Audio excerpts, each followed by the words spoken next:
Hey, so before we get into the videos, I want to mention a couple things. These last two videos I've posted, they've done better than any other two videos I've ever posted in terms of getting subscribers and watch hours and views. Here's a 78% more in the previous 28 days, 1,000% more subscribers than I've had in the previous 28 days. And the difference between these last two videos as opposed to the other ones is I've been asking for subscribers in the beginning of the videos. So I thought it was worth to mention in pretty much all of these that if you go to these video analytics, you can still see 98% of you people are not subscribing to these videos. And it really sucks because that means that 98% of the people that click on this video will never see this channel again, almost certainly, unless they happen to get recommended it again. But YouTube doesn't tend to do that with smaller channels like mine. And I'm on pace to hit 1,000 subscribers by the end of the month, so I just want to thank everyone who is subscribing. I really love responding to every single one of you. So please just take time, just take 1 second out of your day to subscribe to this channel. I'm really excited every morning. I look up and I see I hit 700 subscribers today, and for the longest time I only had around 500, and they were people that did not interact with these videos. But since July, I've made an interaction again. I love interacting with all of you. Thank you so much for watching. Goodbye. Hello, today's September 6, 2024. Today I'm going to be going over my updated presidential predictions. Last video did pretty well, like I mentioned in the intro, so I'm just going to go straight into it because it seems like I got better feedback when I made the video shorter. I'm going to try and keep these videos under 20 minutes at least, but around 15 minutes each. So I'm just going to fill in the safe Democrat states: Washington, California, Illinois, New York, Massachusetts, Rhode Island, Vermont, Connecticut, Maine's 1st District, Maryland, and Hawaii, D.C. And if you're wondering what I classify as a safe state or not, if you haven't been on this channel before, that means 15 points or more of a win. So if Kamala Harris wins Illinois by 20%, she'll probably win it by a little bit less than that, but if she won it by 20%, then that would be a safe Democrat win. So if you want to know what classifies as likely, that would be 7 to 14.9%, so 53 to 46 or something like that. That would be a 7-point win, which would be a likely state. Anything between 2 and 6.9% is a lean state for me, and anything under 2% is a tilt state. So a lot of people won't see that, but that's what I like to clarify to people who are already here at this point. Safe Republican states: Idaho, Wyoming, Utah, Montana, North Dakota, South Dakota, Oklahoma, Arkansas, Louisiana, Alabama, Mississippi, Tennessee, Kentucky, West Virginia, Indiana, Missouri, Nebraska at large, probably Nebraska's 3rd. That might be it for 15-point states, I think. That's what I'll do. And so that leaves an interesting map here, because a lot of people say anything that's not safe is something that would be argued as a competitive state, but obviously we know Kansas isn't a competitive state. It's just closer than the other red states, and it likely won't be a blue state until like 2036 or something like that. Because, I mean, if you keep up at all, it is trending blue pretty fast. Same with Nebraska, but obviously these states aren't going to go blue for a long time. They're still heavy red. So I'll just fill in these states that I think are basically safe, but don't fit the technicalities. So Kansas, Nebraska's 1st District, South Carolina, Alaska, Oregon for Democrats, New Jersey and Delaware.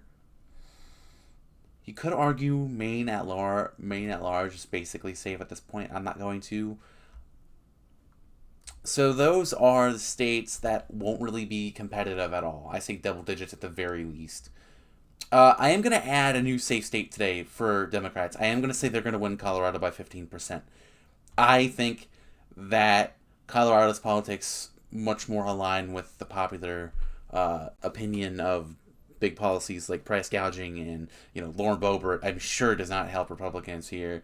And obviously Colorado was the biggest likely state for Democrats, like by margin. They won it by rounding to 14%, so only 1 point off, and it pretty much shifts blue every year. Jared Polis won here by like 17%. I believe Michael Bennet won here by almost 15% as well. It should be around 16% of a win for Harris here. That's what I'm going to have her winning by 15.5%, 16%. But if she wins it by only like 12, that's also understandable. She'll definitely win it by double digits, probably. So we'll see about that.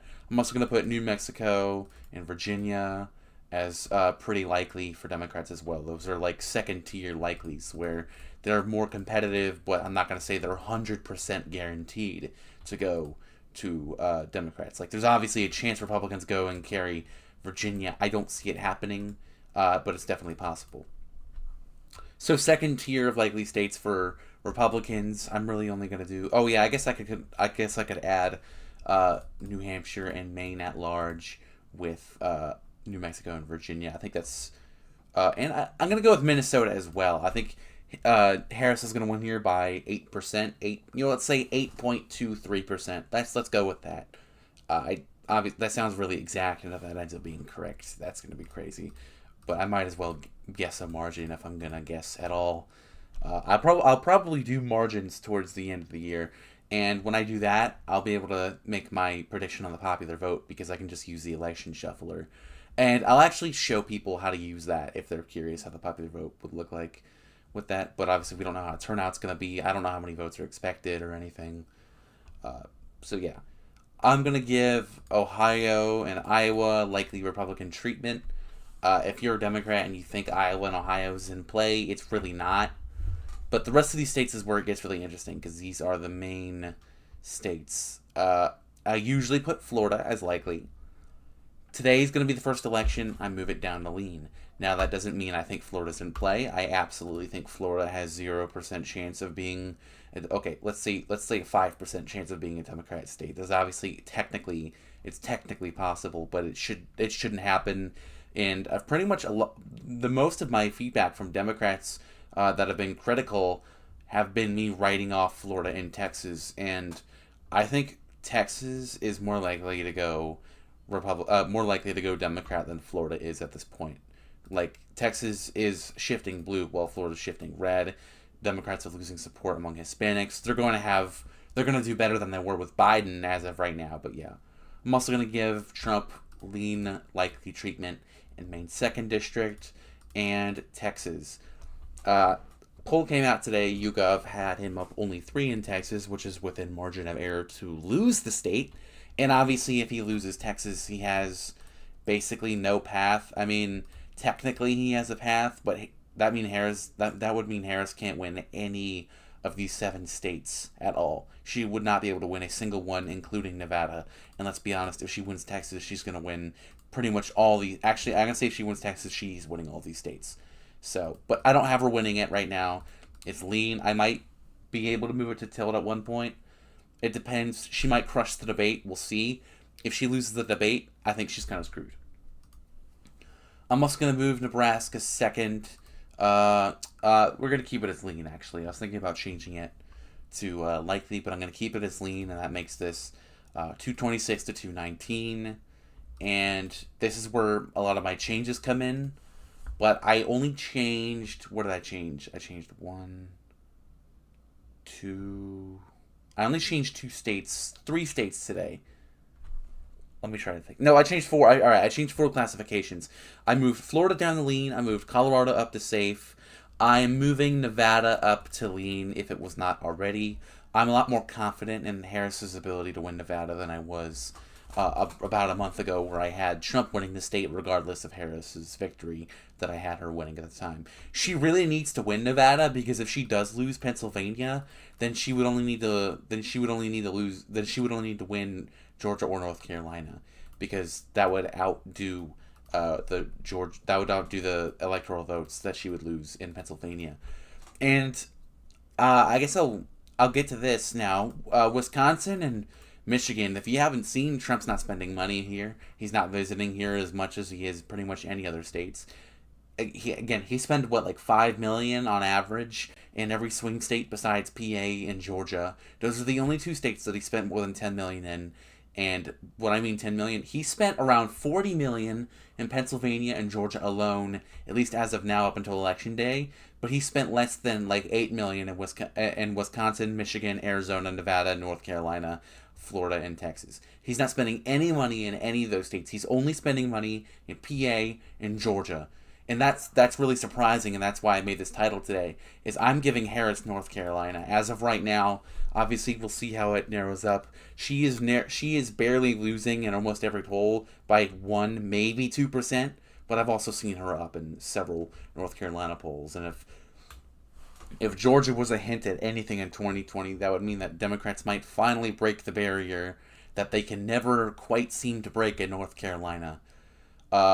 They are due for a good midterm if they actually get out of these of the election with the House and Harris having the presidency.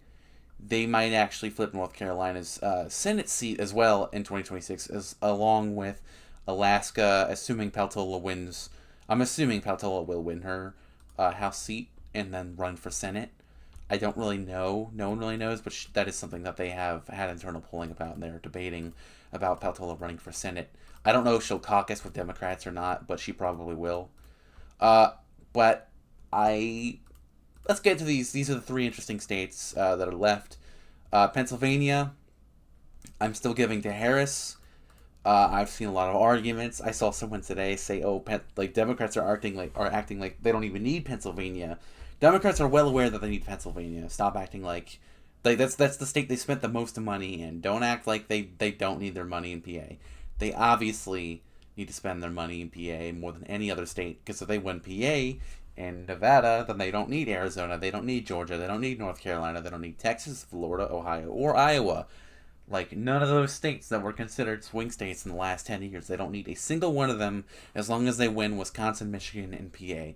It's that simple to win this race, and it just comes down to PA.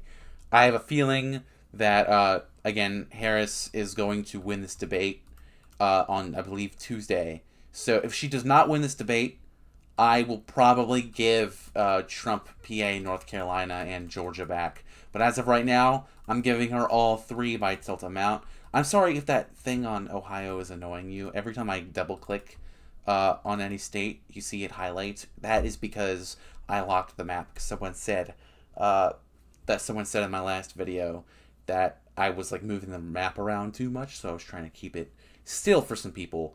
Because I do get it. I have like ADHD, so I kind of move around a lot and I click my mouse a lot more than I need to. So I'm going to try and chill with that and notice when I'm doing that during videos. And last but not least, I'm going to give Arizona to Donald Trump. I'm keeping that as red for now. She's not doing well enough with independents to win this state, in my opinion. Not at all. She's not getting enough crossover vote. She's not going to get that crossover vote that Biden got. And you would think on paper Biden would do better in Arizona in 2020 than Harris would be doing right now in 2024 in Arizona. So we'll see how it goes. I think obviously if she picked Mark Kelly or something, then she would be favored in Arizona right now. Or people keep saying that I saw something that was like, oh, Harris is regretting picking Tim Walz and probably hates him. No, that's projection. I guarantee you that is not really a conversation that they're having, is replacing Tim Walz. They specifically chose to not pick Josh Shapiro specifically because of his Israel policies, like what he wants to do. Okay, he's over. It really was supposed to be Josh Shapiro, but I think the reason they didn't pick him was because he was overly defensive of Israel, where Harris is taking the position of, yeah, we're going to support Israel, but we really want a ceasefire, and that seems to be the best political opinion that you can have about it right now. So I don't know exactly what she's going to be doing during her presidency. I expect pretty much as soon as the election's over for there to be a ceasefire. It's pretty clear that Trump violated the Logan Act to make sure that there was not going to be a ceasefire. There's reports of a conversation he had telling Netanyahu not to. I hope the Logan Act is correct here. He has broken several laws publicly in the last month, like the Arlington thing. That kind of that did not help him at all. That was a fucking sorry, my apology. That was a horrible decision to make.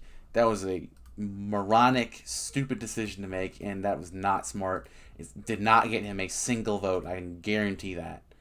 But yeah, that's typically how it goes with Trump. He's sabotaging his own campaign right now. On paper, he shouldn't be losing any of these swing states from 3 months ago, but he's really just ruined it by just talking. Like I said in July, in my earlier July videos, when I started getting more views, I said as long as he doesn't talk or do any more debates. He's fine. He doesn't need to do anything else. He's going to win this election. But now, this is the effect of him talking. This prediction is directly the effect of him going out in the public and talking, and Harris going out and also talking and winning voters with her price gouging banning. So even though people are gonna call that, even the communist decision to go with that and call her a communist is also not working clearly. Around 68% of Americans agree with her ban on price gouging on food and stuff, which Donald Trump proceeded to call communism and call her comrade. It's not working.